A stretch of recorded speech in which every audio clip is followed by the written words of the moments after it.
Now it's time to review the dative case. We'll look at the endings of the dative and talk about the primary use of the dative as the way you form indirect objects.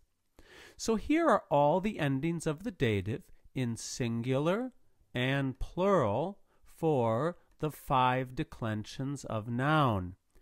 As you're trying to memorize these endings, it's usually easiest anyway to memorize them through the conjugation. But even so, looking at these endings all on their own, we notice that first and second declension both have the ending -is for dative plural. Third and fourth declension both have ibus. Fifth declension is like ibus, it's abus. And do remember that these dative plurals are identical to the ablative plurals. In the singular, we have a little bit of repetition. Third, fourth, and fifth declension all have a long I as the ending for the dative. So the primary use of the dative is to form an indirect object. Latin forms a direct object with the accusative. So in this example, rex pecuniam dedit, the king gave money. Pecuniam is accusative. It's the thing the king gave. We add an indirect object to this sentence by placing in the dative the thing that is going to be the recipient of that direct object. The king gave money to the slave. Rex servo pecuniam dedit.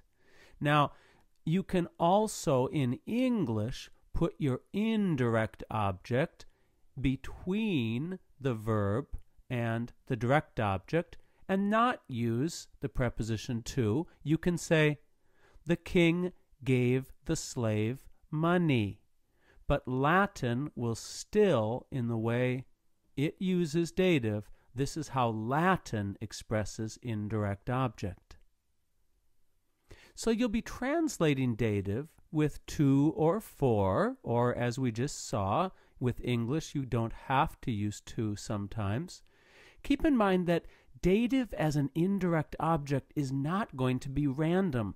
You're going to see dative when you expect it, when people give things, show things, offer things. That's when dative is going to appear. So let's look at some examples. Marcus amico librum ostendit.